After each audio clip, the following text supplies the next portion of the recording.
Our top focus is our National Security Advisor Ajit Doval will begin China visit today and will be attending the next round of India-China Special Representatives talks on the boundary question.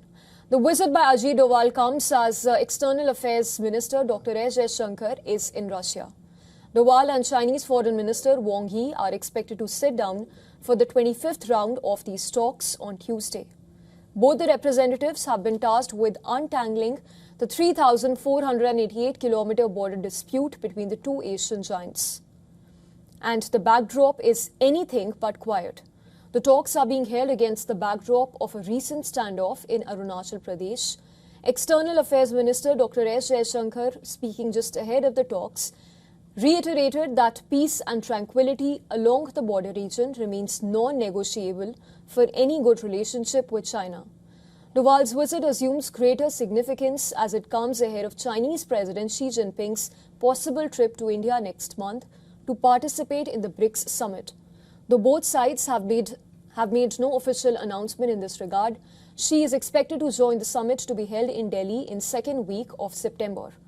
This will be the first meeting of the special representatives in a full year.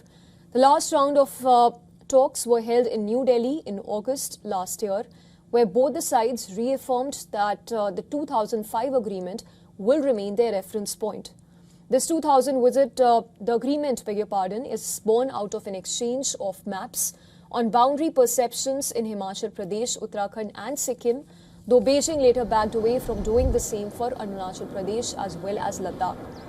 Notably, External Affairs Minister Dr. S. Jaishankar is on a visit to Russia, where he will be chairing the 27th session of the India-Russia Intergovernmental Commission on Trade, Economic, Scientific, Technological and Cultural Cooperation, as well as hold talks with Russian Foreign Minister Sergei Lavrov. The visit also comes amid tensions with the US over tariffs. Russian President Vladimir Putin is also expected to visit India for the BRICS summit to be held in New Delhi next month.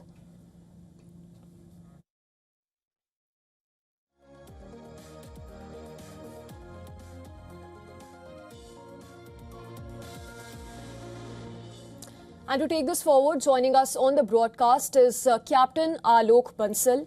He's joining us live from New Delhi. He's a director of India Foundation and executive director of South Asia Institute for Strategic Affairs. Mr. Bansal, appreciate you joining us on the broadcast. Captain Bansal, the visit of Ajit Doval is being seen as a precursor, of course, ahead of possible visit by Xi Jinping to India for the BRICS summit.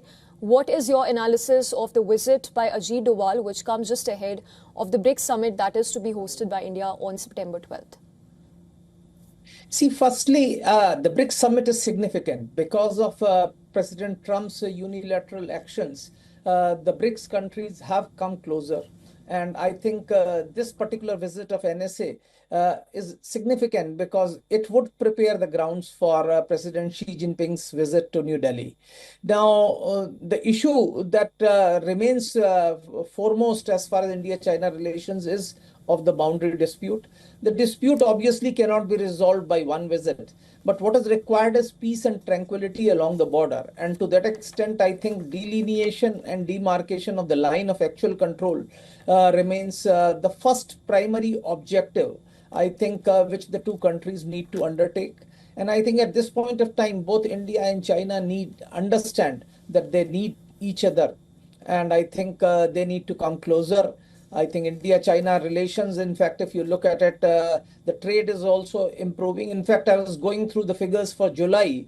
India's trade exports to China, though they continue to be minuscule as compared to imports, have shown the highest increase as far as the trade is concerned in the month of July as compared to other countries of the world. So that's a significant jump. Probably, I think things are improving. And I think the trade imbalance, the boundary questions, many of these issues which have been long pending pinpricks will be probably eradicated by this particular visit. Yes, Captain Bansal rightly mentioned things have been moving in the right direction for the last couple of months and even a year or so, but leaving aside the Arunachal Pradesh friction point, which has obviously been a point, a teething factor as far as the relations are concerned. But talk to us about China having tightened the business visas for Indian executives. We're given to understand that the rejection rates have jumped to 95%. Do you think in this particular regard with respect to the business visas for Indians is something that could be taken up by Ajit Doval in this visit with his Chinese counterpart? Certainly. I think India for long has been talking about e-visas. I think India had started the process of giving e-visas to China. I think China needs to do that. And I think the two countries need to move fast as far as people-to-people connect is concerned, because if relations have to improve, people-to-people connect has to improve. People need to know one another, and that's important because that will reduce various inbuilt apprehensions that the two countries have as far as each other is concerned. And I think once the citizens of the two countries meet, they see each other and visualize that most of these fears are unfounded. And I think that is what is required. And to that extent, I think NSA's visit can open a lot of possibilities. I'm talking of border trade is one. I think Yes. we need to have a proper border trade between India and China, because historically the Western China was supplied from India. And I think if food grains and other essentials are supplied to Western China from India, some of the trade imbalance can be reduced. And I think to that extent, I think Indian investment in Western part of China should also be encouraged. And I think that could also lead to certain amount of goodwill and stakeholders which have stakes in building good India-China relations. Yes. Captain Bansal, just last question before we let you go. This is with regard to Arunachal Pradesh. This is obviously not the first time that China has raised this point and this has become a point of friction. But talk to us, what do you make of this? Can we really see any development on that front? Because China has been very specific and very particular with regard to its stance on Arunachal Pradesh, which has obviously not gone down well with India and something that India has time and again reiterated.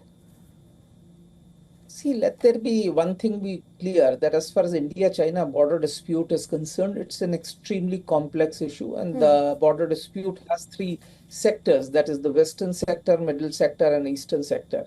There were times when Chinese had indicated that there'll be no transfer of population. There were also times when Chinese had indicated that they're willing to settle east for west.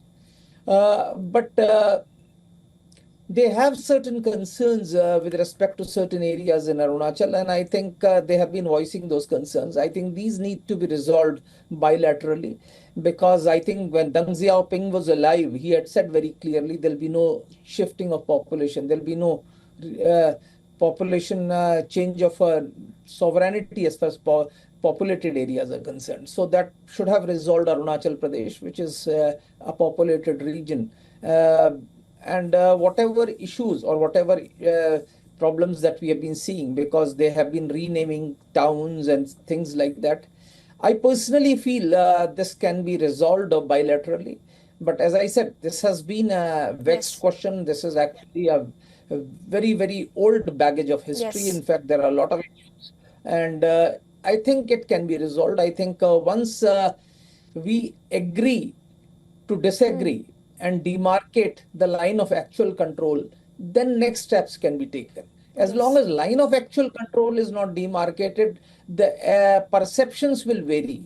One would feel that somebody is encroaching into their territory, and the others will feel the other way around.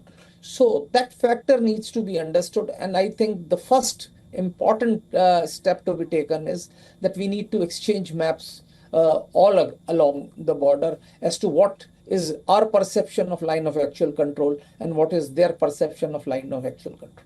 Yes, Captain Bansal, point taken. And obviously, as you mentioned, this is a complex point and remains to be seen whether that bilateral actually transpires or not. The possible one between Prime Minister Modi and Xi Jinping, that is if he does come to India for the BRICS summit. But point taken, we'll have to leave it at that. Appreciate you joining us and speaking to WION.